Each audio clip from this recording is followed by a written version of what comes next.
Hey everybody, welcome back to Video Game Esoteric and a continuing series, the Unported playlist, where I take a look at some of my favorite unported arcade games of all time, and today we have Rambo 3.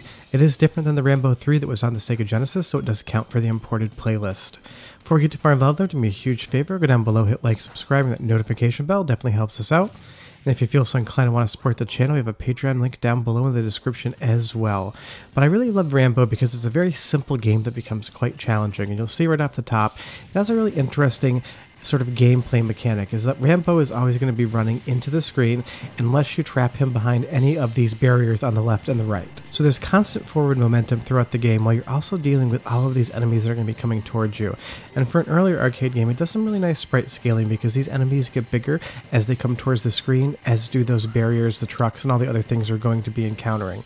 It takes a second to understand the control scheme because we're able to move Rambo left and right, and we're also able to move that reticle all the way around the screen. So you're actually controlling two things at once, which can take a little bit of muscle and brain memory to get used to, but when you actually get the hang of it, this is an absolutely awesome game. It kind of straddles the line between run and gun shooter and light gun shooter, even though it doesn't actually use a light gun per se. You are just using that arcade joystick. As far as what it does with the Rambo 3 license, it really doesn't have much at all to do with any of the movies other than the fact that Rambo runs around and shoots people. He does a very good job of that here. But it's just a really fun action game that gives you a lot of challenge. If you ever played Shock Troopers or Contra, you're going to have an idea of what Rambo 3 is going to play like. But as far as arcade games are concerned, this one was definitely rare when it came out, and I don't really see any of them around anymore. You can still buy an arcade board, and it's not too expensive, but it's definitely going to be way more into the obscure category as far as Unported playlist is concerned. And that's a lot of fun that I have in this series, where I can bring you games that you've probably never heard of before, because I'm sure everyone's heard of Rambo the movie franchise, but a lot of the games didn't get that much traction. You'll see at the end of each stage we get into this basic boss arena. This is the pre-boss area, and you're going to stay on the left-hand side of the screen. It's going to tell us how many enemies we need to destroy before the actual stage boss will come out. So it's kind of a action rush mode before the boss encounter. And you will see there that if that barrier takes too many hits, it is going to explode, leaving Rambo completely open in the environment. I will say that this game is relatively fair outside of one really annoying thing that I'll describe at the end, but you're not going to be having to dump too many quarters into Rambo to actually enjoy the game.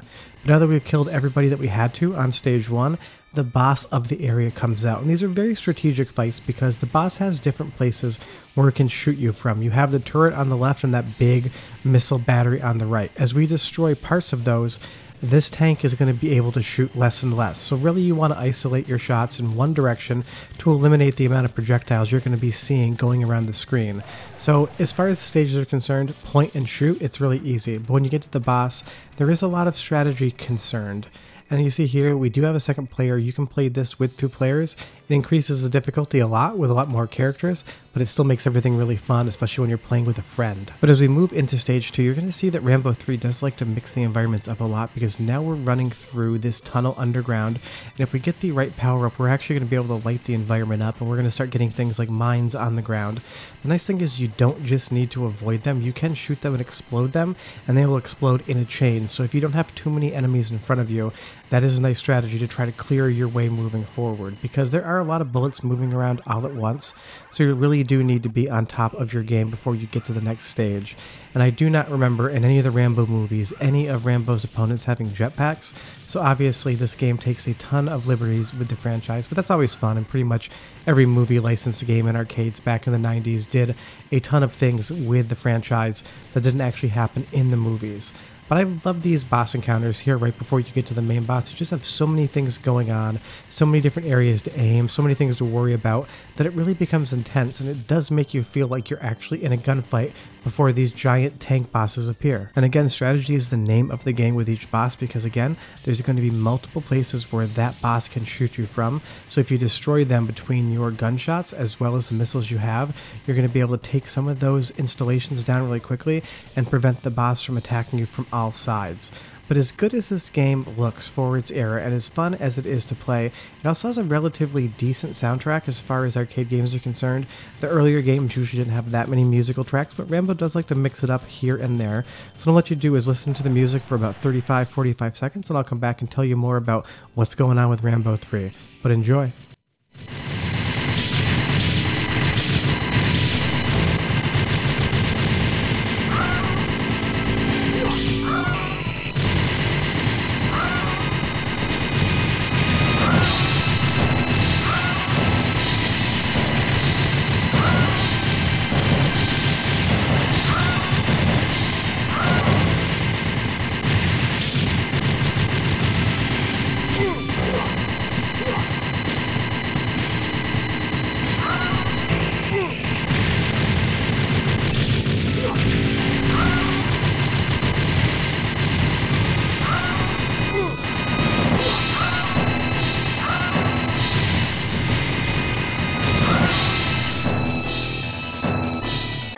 Yeah, it's got that nice, intense arcade soundtrack action that's going to marry really well to something like a shooter like this, and it's a really interesting setup.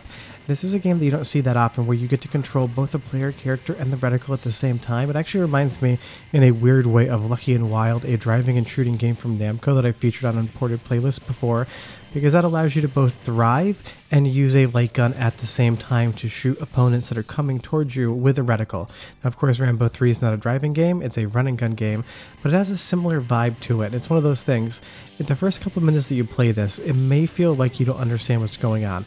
Just stick with it for like 3 minutes and your brain will get used to the idea of having to move both your character left and right, as well as moving that reticle around. And when you get to that point in time, it's going to click with you and you're going to have a ton of fun. But obviously, we have beaten this stage's boss as well. And what I will say that annoys me about Rambo, and I hate this from a design perspective as far as arcade games are concerned, is when you get to the boss area in the last stage, it will not allow you to continue. It does not matter if you have credits in the machine. If you die during the last boss, the game is over and you have to start from the beginning. I do not know why arcade manufacturers decided that was a good mechanic, because I'm not going to replay through an entire game that I just sunk potential quarters in back in the day just to see the ending. It drives me nuts, and I wish someone could patch that out to allow you to continue at the end, because I think it's one of the cheapest, most money-grubbing design decisions that any arcade game maker could have made back in the 90s. Why would you limit your player's ability to continue to give you quarters and see the ending of the game and expect them to start from the beginning again just to hope that they don't die at the exact same place at the exact same time? This is the type of thing that would make me walk away from an arcade game, and weirdly the original Capcom CPS boards had a menu option in the dip switches that would not allow you to continue your game whatsoever. It would continue to force you back to the beginning of the game. I'm glad that never became a real staple of arcade games, because that would have totally turned me off on the entire genre of gaming versus loving it so much like you see on Unported playlist. But yeah, that's Rambo 3. It's a ton of fun. It's an awesome run and gun action game from a unique perspective, and like I said, the only thing that drives me nuts is the fact that if you die right here, the game will not let you continue. But leave me a question or comment down below. Have you ever played Rambo 3? Did you know it existed? Did you play the Genesis version back in the day? Because I know that was quite popular. Short of that, do me a huge favor. Go down below, hit like, subscribe, and that notification bell definitely helps us out. We'll be back next Sunday with an episode of Unported Playlist, and I'll have videos throughout the week as well. But yeah, Rambo 3, great game with an annoying continue mechanic at the end. See you guys next time. I'm dead. Bye-bye.